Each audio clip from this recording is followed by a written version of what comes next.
அந்த மாபெரும் தியாக திருவுருவங்களை குறித்து இந்த மேடையில் களமாட பேச்சுக்கலையின் பிதாமகன் தமிழ் வார்த்தைகள் என்னை பேசு என வரிசை கட்டி நிற்கக்கூடிய அண்ணன் பரப்புரை செயலாளர் நாஞ்சில் சம்பத் அவர்களை அரங்கம் நிறைந்த கரவொலியோடு வருக வருக என வரவேற்கிறோம்.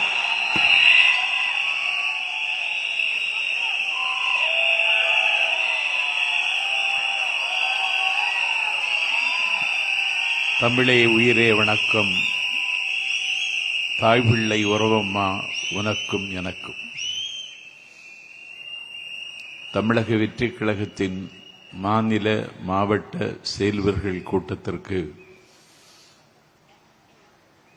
தலைமை தாங்கியிருக்கின்ற கோடி நிலாக்களுக்கு குளிர்ச்சி தருகிற எங்கள் கொற்றவன், தமிழ் மக்களின் துயரங்களுக்கு ஆறுதலையும் துன்பங்களுக்கு விடுதலையையும் கனவுகளுக்கு நம்பிக்கையையும் தருவதற்கு காலம் தந்த தலைவர் தளபதி விஜய் உள்ளிட்ட அனைவரையும் வணங்கி மகிழ்கின்றேன். இன்றைக்கு மொழிப்போர் தியாகிகள் நினைவு நாள். பொருள் படைத்தோர்கள் உன்னை புறக்கணித்த பொழுதும்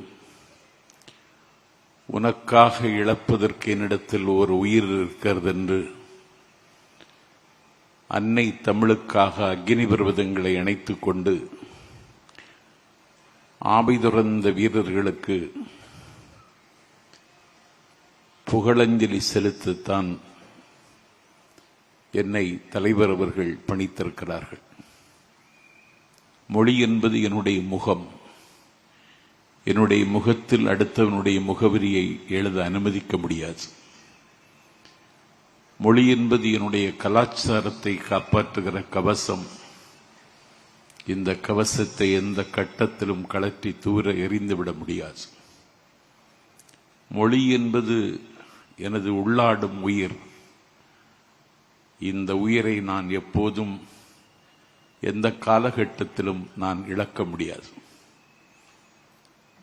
மொழிதான் ஒரு மனிதனுக்கு முகமாகவும் முகவரியாகவும் இருக்கிறது. வரலாற்றில் இருந்து ஒரு செய்தியை உங்களுக்கு நினைவூட்டுகிறேன். இந்தியா விடுதலை பெற்ற அன்றைக்கு பாகிஸ்தான் விடுதலை பெற்றது. பாகிஸ்தான் விடுதலை கேட்ட காலகட்டத்தில் அது இமேஜின், ஒரு கற்பனை என்றார் பண்டிட் ஜவஹர்லால் நேரு. ஆனால் விடுதலை பெற்ற பாகிஸ்தானுக்கு முதல் வாழ்த்து தெரிவித்தவர் பண்டிட் ஜவஹர்லால் நேரு. விடுதலை பெற்ற பாகிஸ்தானின் முதல் அதிபராக முடிசூட்டிக் கொண்டார் முகமது அலி ஜின்னா. விடுதலை பெற்ற பாகிஸ்தானின் அதிபர் முகமது அலி ஜின்னா கிழக்கு பாகிஸ்தான் தலைநகர் டாக்காவிற்கு வருகை தந்தார். 40 லட்சம் மக்கள் அவரை திரண்டு வரவேற்றார்கள். கண்ணுக்கு எட்டிய தூரம் வரை கடலும் திடலும் தோற்கிற கூட்டத்தில் உரையாற்றுவதற்கு ஜின்னா ஒலிபெருக்கிக்கு முன்னாலே வந்து நின்று பேச ஆரம்பித்தார். அவர் பேச ஆரம்பித்த உடனே எதிரில் இருந்து ஒரு இளைஞன் திமிரு எழுந்து, ஷட் அப் யுவர் மவுத், வாயை மூடு என்று வானம் அதிர கத்தினான். எங்களுக்கு ஒரு புதிய நாடு பெற்று தந்த நாயகனை நீ வாயை மூடி என்கிறாயா என்று அவன் வாயை அமுக்கி அவன் தோளை அழுத்தி அவனை உட்கார வைத்தார்கள். மீண்டும் ஜின்னா பேச ஆரம்பித்தார். அப்பொழுதும் அந்த வாலிபன் திமிரு எழுந்து அரங்கம் அதிர கத்தி, வாயாடுவதாக இருந்தால் எங்கள் வங்க மொழியில் வாயாடு, உருது மொழியில் பேசுவதை நான் ஒத்துக்கொள்ள முடியாது என்று அலறினான். அவனை குண்டுக்கட்டாக தூக்கி வெளியில் வீசி எறிந்தார்கள்.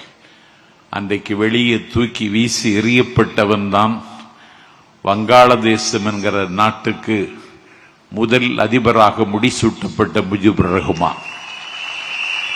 ஆகவே சாதி மனிதனை ஒன்றிணைக்காது, சமயம் மனிதனை ஒன்றிணைக்காது, மொழிதான் மனிதனை ஒன்றிணைக்கும். முகமது அலி ஜின்னாவும் முஸ்லீம், முஜிபுர் ரஹ்மானும் முஸ்லீம். ஆனால் மொழிதான் மனிதனை ஒன்றிணைக்கும் என்பதற்கு வரலாற்றில் இது ஒரு சாட்சி. அந்த மொழிக்காகத்தான் எங்கள் வீரர்கள் தத்தம் உயிரை அன்றைக்கு தாரை வார்த்து தந்தார்கள். துறையூரில் இருந்து அஞ்சானஞ்சன் பட்டுக்கோட்டை அழகிரிசாமியின் தலைமையில் சென்னை வரைக்கும் அன்றைக்கு நடந்து வந்தார்கள். பாலோடு நேர்தமிழும் பைந்தமிழ் மாக்களும் ஆளோடு வேறென்றறிந்திருந்தும் ஆள வந்தார் மேலோடு பேசிவிடுவரேன் அவ்வாட்சி சாலோடு நீர் என்று கூவிடுவாய் கருங்குயிலே என்று இளைஞர் துடிக்கின்றார் தமிழின் நிலை எண்ணி கிளைஞர் அடைகின்ற கேடுபறார் இங்கு விளையாட வேண்டாமே ஆள வந்தார் வாழ்வின் களை நீக்குக கூவாய் கருங்குயிலே என்று துறையூரிலிருந்து சென்னை வரைக்கும் நாடதிர பாடிக்கொண்டே பட்டுக்கோட்டை அழகிரிசாமி அன்றைக்கு இந்த பயணத்தை நடத்தினார். 8 திசையும் 16 கோணத்திலும் மொழிக்காக மூன்றெழுந்த போர் உலக வரலாற்றில் எந்த நாட்டிலும் இல்லை. பட்டுப்பூச்சிகளின் பிரதேசம் வியட்நாமில் பௌத்தத்திற்காக புத்த பிட்சுக்கள் தீக்குளித்தார்கள். ஆனால் மொழிக்காக தீக்குளித்த மரபு தமிழர்களுக்கு மட்டுமே உரிமையுடைய போர் இந்த போர். நாங்கள் இந்திய ஆதிக்கத்தை எதிர்க்கிறோம், இந்தி என்கிற மொழியை எதிர்க்கவில்லை. Hindi is a symbol of domination. Hindi is a symbol of Delhi. Hindi is a symbol of religion. Hindi is a symbol of Manudharma. Hindi is a symbol of disintegration. Hindi is a symbol of discrimination. இந்திய அநீதியின் சின்னம், ஆதிக்கத்தின் சின்னம், மதத்தின் சின்னம், மனுதர்மத்தின் சின்னம், பிரிவினையின் சின்னம். அதனால் நாங்கள் எதிர்க்கிறோம். என்னுடைய தமிழ் மொழியின் மீது மேலாதிக்கம் செலுத்துவதற்கு உன்னுடைய மொழிக்கு எந்த தகுதியும் இல்லை என்பதை வரலாற்று ரீதியாகவும் லிங்குஸ்டிக்ஸ் மொழியியல் ரீதியாகவும் நாங்கள் எந்த மன்றத்திலும் நிரூபிக்க முடியும். ஆனால் இந்த மொழிக்காக தங்களுடைய ஆவியை என்றைக்கு அவர்கள் துறந்தார்கள். இங்கே தலைவர் அவர்கள் மலரஞ்சலி செலுத்தினாரே 1938 தலைநகர் சென்னை சிறைச்சாலையில் தாளமுத்து உயிர் துறந்தான், நடராஜன் உயிர் துறந்தான். 1965 மொழிப்போரில் கீழப்படுவூர் சின்னசாமி அண்ணாவினுடைய சிலையை அரவணைத்துக் கொண்டு கங்கா ஜலம் கொண்டு அம்பாளுக்கு அபிஷேகம் செய்வதைப் போல தன்னுடைய தேகத்திற்கு தானே பெட்ரோலை ஊற்றி தானே தன்னுடைய தேகத்திற்கு தீயை பற்ற வைத்து முத்து பற்றி பிடித்த தீ ஜுவாலை விட்டு கொழுந்து விட்டு எரிய என் பெருமைக்குரியவர்களே, முத்து பற்கள் வெடித்து சிதற, மோகன முடி கருகி சுருள, வறண்ட வயலை போல உடம்பு பாலம் பாலமாக வெடிக்க, உடம்பிலிருந்து தண்ணீர் ஆறாகி ஒழுக, நிற்க சக்தியற்று நிலத்தில் சாய்ந்து கீழே விழுகிற பொழுதும் ஆதிக்க இந்தி வீழ்க, அன்னை தமிழ் வாழ்க என்று மொழிந்து கொண்டே அவர்கள் இன்றைக்கு முடிந்து போனார்கள். கீழப்படுவூர் சின்னசாமியை தொடங்கி விருகம்பாக்கம் அரங்கநாதன், கோடம்பாக்கம் சிவலிங்கம், கோவை ஆரோக்கியசாமி, பீளமேடு தண்டபாணி, ஐயம்பாளையம் ஆசிரியர் வீரப்பன், விராலிமலை சண்முகம், கீரனூர் முத்து, சத்தியமங்கலம் முத்து என்று அன்னை தமிழுக்காக ஆமை துறந்தார்கள். மண்ணெல்லாம் வீரம் பேசும், மலரெல்லாம் தமிழாய் மாறும், பெண்ணெல்லாம் பொய்யாய் சீரும் சிவகங்கை சீமையில் பிறந்து கலை தேடுவதற்காக சிதம்பரத்திற்கு அண்ணாமலை பல்கலைக்கழகத்திற்கு படிக்க வந்த மாணவன் இந்தியாதிக்க எதிர்ப்பு ஊர்வலத்தில் அவன் நடைபோட்டு பட்டாள நடைபோட்டு வருகிற பொழுது அவனை சுடுவதற்கு காக்கி சட்டை அணிந்த காண்டா மிருகங்கள் துப்பாக்கி எடுத்து சுடுவதற்கு குறிபார்த்த பொழுது பட்டனை திறந்து சுடு, ஆசை தீர சுடு என்று மார்பை காட்டி குண்டை மார்பில் வாங்கி மரித்து போனான் மாணவன் சிவகங்கை ராஜேந்திரன். நஞ்சறிந்தி சத்தான் மாயவரம் சாரங்கபாணி. உயிரற்ற உடலோடு உடையார்பாளையத்தில் மரத்தில் தொங்கினான். அந்த மொழிப்போர் தியாகிகளை நான் இன்றைக்கு கொண்டாடுகிறோம். சேனை ஒன்று தேவை, சேனை ஒன்று தேவை, செந்தமிழ் காக்க சேனை ஒன்று தேவை என்று பாடினான் பாரதிதாசன்.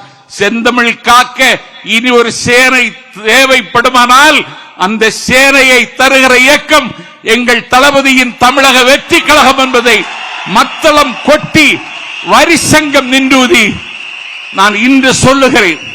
அந்த சேனை எங்களிடத்தில் தான் இருக்கிறது. நீங்கள் இந்திய எதிர்ப்பதாக நாடகம் போடுகிறீர்கள். 40 நாடாளுமன்ற உறுப்பினர் உங்களுக்கு இருக்கிறார்கள். நான் கேட்கிறேன், அன்டெமோக்ராட்டிக் கண்ட்ரி அன்சிவிலைஸ்ட் பீப்புள் என்று இந்தியாவினுடைய மனிதவள மேம்பாட்டுத்துறை அமைச்சர் நாடாளுமன்றத்தில் பேசினார். என்ன எதிர்வினையாற்றினீர்கள்? எம்பி என்றால் யார்? He is one of the DMK that have invaded Delhi. டெல்லியோடு மோத, டெல்லியோடு யுத்தம் செய்ய, டெல்லியில் குவிந்து கிடக்கிற அதிகாரங்களை உடைத்து நொறுக்குகிற படைக்கலன் நான் ஒரு எம்பி. அந்த கடமையை செய்தீர்களா? நாடு பார்த்து கொண்டிருக்கிறது. உங்கள் நாடகம் முடிவுக்கு வரப்போகிறது. துரியோதனன் வீழ்ச்சி அவன் தொடையில் இருந்தது. சராசந்தன் வீழ்ச்சி அவனுடைய உடலை மாற்றி போடுவதில் இருந்தது. இதயத்தை கீழே இறக்கி வைத்த ஹிட்லரின் வீழ்ச்சி ரஷ்யாவின் கடும் குளிரில் இருந்தது. அதிசயம் 1000 செய்த ஜப்பானின் அன்றைய வீழ்ச்சி அணுக்குண்டில் இருந்தது.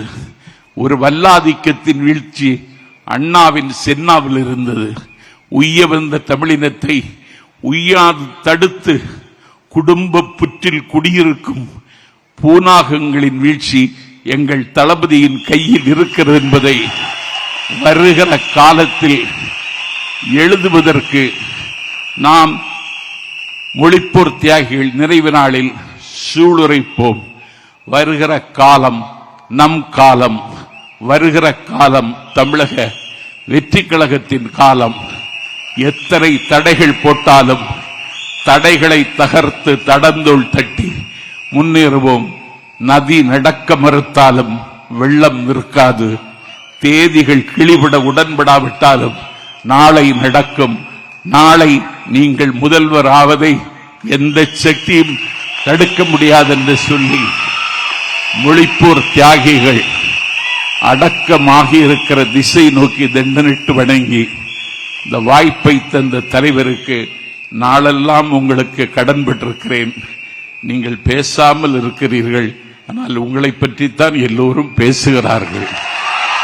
இப்படி ஒரு வரலாறு எனக்கு தெரிந்து உலக வரலாற்றில் எங்கேயும் இல்லை. அவர் பேசுவதே இல்லை, ஆனால் அவரை பற்றித்தான் எல்லோரும் பேசுகிறார்கள். கானப்பறவையின் கலகல என்று சொல்லக்கூடிய ஓசையும், தயிர் கடையர் பொழுது வருகிற மத்து ஓசையும், மதகை உடைத்துக் கொண்டு வருகிற தண்ணீரின் ஓசையும், உழவன் பாடுகிற அந்த ஓசையும், ஆலயமணியின் ஓசையும், எல்லா ஓசையும் விட இப்பொழுது நல்ல ஓசை விசில் ஓசை. இந்த ஓசையை எல்லா திசைக்கும் ஆசை ஆசையாய் கொண்டு சேர்ப்போம் என்று சொல்லி வாய்ப்பை தந்த தலைவருக்கு நன்றி சொல்லி விருப்பமில்லாமல் விடைபெறுகிறேன். நன்றி, வணக்கம்.